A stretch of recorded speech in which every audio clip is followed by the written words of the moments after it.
le premier terme, ça serait volonté, volonté de s'adapter aux nouvelles réalités sociales.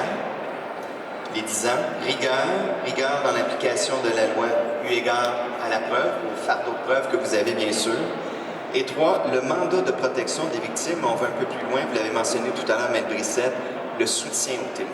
Est-ce que ça résume essentiellement? Absolument, les victimes et les témoins, parce que tout citoyen qui n'a pas l'habitude de passer devant un tribunal criminel ou civil, mais particulièrement au niveau criminel, je pense que c'est essentiel qu'il soit bien entouré.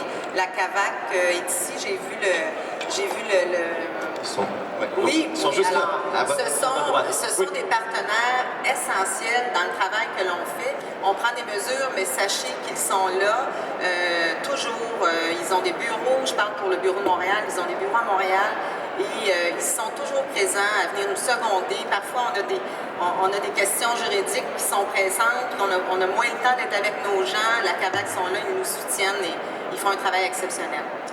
Puisque j'ai le temps, je vais me permettre peut-être une petite question. Compte tenu de mon type de travail, je représente des enfants au bureau de la jeunesse. Je ne suis pas nécessairement du DPJ à la défense. On a ce qu'on appelle des ententes multisectorielles. Oui. Et c'est quelque chose d'important pour nos clients, pour la DPJ. Expliquez-nous un petit peu, c'est quoi cette entente multisectorielle? En fait, c'est une approche concertée entre différents intervenants. Donc, dès qu'il y a un signalement, que ce soit un abus physique ou un abus sexuel chez un enfant mineur, il est mis en place immédiatement un système concerté où le directeur, le DPJ, le DPCP, les services de police, le corps de police et d'autres intervenants se réunissent autour de même téléphone pour prendre les mesures les plus adéquates et le plus rapidement possible, sans oublier des aspects essentiels qui pourraient être de nature à faire un peu traîner les choses. C'est pas ça qu'on veut. On veut intervenir efficacement, rapidement.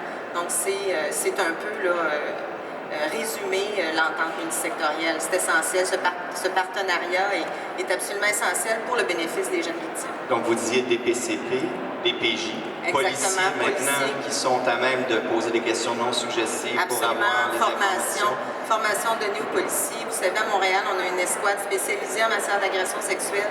Chez les enfants et chez les adultes aussi, mais on parle maintenant d'enfants. La formation, elle est continue. Nous y participons souvent nous-mêmes, comme procureurs, nous avons des formations constantes et ça date de plusieurs années, ça fait longtemps que je suis au sein de l'organisation. J'en ai donné, j'ai participé à ces formations-là et c'est un souci on parle des victimes et des témoins, c'est pas un souci qui vient d'apparaître, mais on veut l'ancrer davantage dans les prochaines années. Je vous laisse le mot de la fin. C'est quelque chose à rajouter, Maître Brissette? Écoutez, je suis extrêmement contente d'être parmi vous aujourd'hui. Je suis certaine que Maître Murphy aurait aimé y être. Malheureusement, elle vous salue. Elle n'a pas pu se libérer aujourd'hui. Notre kiosque est là. Je vous invite à aller voir Marie-France et sa collègue, dont le nom m'échappe. Levez les mains, les filles. Alors, elles vont certainement pouvoir vous donner des informations pertinentes. Et je vous souhaite un magnifique salon. Une belle semaine. Merci beaucoup. Merci beaucoup. J'aimerais qu'on applaudisse généreusement Maître Brissette. Merci beaucoup pour vos propos pertinents. Merci aussi pour le travail que vous faites. Vraiment, c'est très important. Merci beaucoup à Alec Fafard d'avoir fait cet entretien avec Maître Brissette.